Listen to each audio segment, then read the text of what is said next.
Wilson Morales from Black Film TV, talking to the guys, season 2 of the Bookie. I was gonna say the rookie, the Bookie. How's it going? How's it going, folks? Going Good, great. all Going good. Wilson.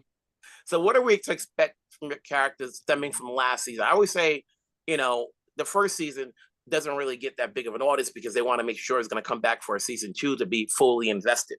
Now that we're here, for those who are probably just going to catch up, on season 1 before they get to season 2, what are we going to get from your characters? Just more hijinks, man. Like the way we ended last year, we ended with Danny's wife leaving him. We're at a wedding for my grandmother, and her husband has a heart attack.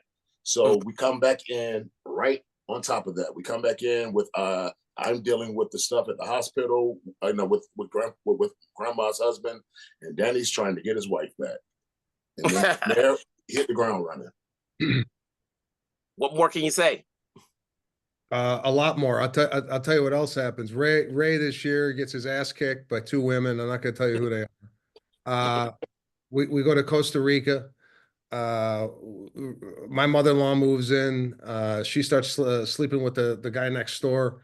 So I mean, there's so much going on in 8 episodes, and the episodes are anywhere between 24 and 30 minutes. I can't believe the amount of plot twists that happened during the second season, opposed to the first season, and a ton of guest stars. There's a lot of dry humor. Obviously, Sebastian, you come from the comedy world. Omar, I've not seen you that much comedy. Has he been teaching you how to get funny bones? You know what it is? The funny thing about it, I started out in comedy. I started out doing all the Todd Phillips movies, right? I School for Scoundrels, Road Trip, Starsky and Hutch. But then I started doing dramas. So it felt good to come back into the comedy world, especially doing it with Sebastian, and then working with Chuck Lorre and Nick Bakay, because they're 2 of the best comedy writers of all time, right? And Sebastian is probably the best comedian working today. So, just being able to just jump right into it, because it's basically just acting, but you just gotta use your timing a little bit better. So yeah, we're just having a good time on that thing. How much have you learned from the world of a bookie? People always look at it as a negative occupation of sorts, but through you guys, we see it from a different lens. How much research did you go into taking on these roles, and what guys who do this for a living? It's funny. I think bookies used to have a bad connotation, but now that it's so mainstream with all these FanDuels and DraftKings and what have you, it's almost like it's accepted within mainstream society. The bookie, the connotation there is guy who's going to break your legs if you don't pay. However, in our scenario in the show, we're two bookies that kind of have a sensitive side to them, where we're not out breaking legs and busting fingers. We're kind of compassionate in the sense that we look at this as a business, and if we start breaking legs, that's a possible loss of a customer. So yeah, it's kind of a different spin on what a bookie, you might think a bookie is. Each of you have had your share of projects for years, but when you work on a show and you're working together, and obviously it's an episodic series, how much are you learning skill set wise as an actor as you continue to do this? Omar? I always like doing television shows a little bit more than film. I love doing film, but television, because you get a chance to expand the character, you get a chance to go further into it. When I watch a film, sometimes I'm like, well, what happened after the movie's over? I was like, well, what happened to that guy or that lady the next day? And television, you get a chance to really use that. So even from season to season, like I said, last year we end with Danny, his wife leaves him, he's going to go get her. I leave with my grandmother's husband having, falling out at the wedding. Well, what happens the next day? In television, you get to see what happens the next day. So that's the thing I really like most about television. And you, Sebastian? Yeah, I mean, for me, to have an ongoing series, you see that the character gets himself in a lot of different situations, and you see his personality kind of flourish in each different scenario. So whether it be dealing with the relationship with his wife, the wife's kid, now the wife's mother, and dealing with Ray, I'm also dealing with my sister, who's kind of running the business. Hector, who is always getting us into trouble, with all these different scenarios, the character just seems to grow with these layers of the different personality that he has. You know, hey, credit to the writers for adding all these variables but making it work so that we can be entertained. Congratulations on season 2. Let's hopefully we talk again. Season 3, make it happen. Take care, folks. Take care. Bye-bye. Wilson Morales from Black Film and TV. Here we are, season 2 of the Bookie. You know, I was telling the other guys earlier, like, you know, whenever you get a season 2, it brings in people because season 1, you never know. People want to, when you get season 2, people can now invest in the show and in these characters. So coming into this, how much more did you want to add to what you already established in season 1 so that way reading artists can now get along? I always think season 1 is all about establishing the characters. We're there now. What were we expecting in season 2? Nick? Well, you know, that's a pretty good point. We have everybody sort of off and rolling as characters. Season 2, we've got both of our main guys, you know, Sebastian and Omar's characters. Their personal lives are in uproar. You know, Danny's marriage is a mess, and Ray's situation, his grandmother's betrothed just dropped dead. And he's got a lot of problems with baby mamas, and all these things get to DEFCON very quickly in season 2.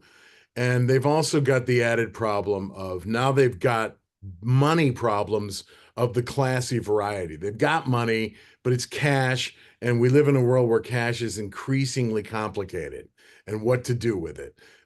So we just take everything that people liked in season 1 and we kind of light a match to it. It gets very ballistic. It's a lot of fun. Chuck, obviously you've done plenty of shows, but here you have a number of variable scenarios within this show. You've got the relationship between Danny and Ray. You got the relationship between each of those characters and the respective families, you know, and then adding in what they're going through with some dry humor, you know. How confused or confident are you with the series? Well, I think Danny and Ray that's the romantic couple at the heart of the series. It's the love story. That's the love story of the series. These two men, you know, scrambling to stay afloat in a changing world, and that's the heart of the series. And then and I as Nick said, I just love the fact that their personal lives are upside down, and while they're trying to be, you know, criminals, successful criminals, they're also, you know, struggling to stay married, to keep a grandmother happy, to deal with baby mamas, to, you know, to deal with a stepson. Their personal lives are in an uproar while they're going about the business of being small-time criminals. Yeah. I was going to say, you know, I was talking to Sebastian and I said, you know, the word bookie has this negative connotation to it, you know, but lately, because now in some areas, gambling has become legal, we look at it in a different perspective. How much research went into the occupation of the title? Well, go. Well, you know, I've been fluent in that world for a long time, you know, and participated in that world, but also we did do a lot of homework. We met with a lot of guys. We talked to bookies all over the country, and it was really, really beneficial. These guys were open, other than what they do with their cash. These guys are an open book, and we got great stories and great flavor, and we heard a lot of good stuff. Nobody would tell us the truth about money laundering. Talk about the gambling aspect all day long. All day. But so how do you clean the money? You don't. I'm sorry, you're breaking up. I'm sorry, you're right. I can't hear. No one wanted to talk about the money. Like, what do you do with cash in this universe? How much of a challenge is it juggling their cast? You know, it's such a big ensemble, even though you have the 2 leads, but everybody has a say. Everybody has a scene where it matters. Wow. Well, that was one of the blessings of this series, is we had this extraordinarily deep bench. Yeah. Everybody in this ensemble scores, everybody. So, you know, it was our job to make sure that, you know, that we kept everyone alive as the series went on. And the fact of the matter is there's the bookmaking operation. There's a there is a drug element to it with the hallucinogenic business, and then there's their personal lives. So there are these story centers that the truth is we're guessing as to how to juggle those and make for a show that's worth watching and hopefully cause laughter, because ultimately I would think that's why people would watch the show, because they're hoping to laugh. And That's all we want is entertainment. That's what we're hoping to deliver. Gentlemen, it's been a pleasure. Season 2 to the books. Let's get a season 3 so we can talk again, see where these characters are going. We'll talk down the road. Take care, folks. Thank you.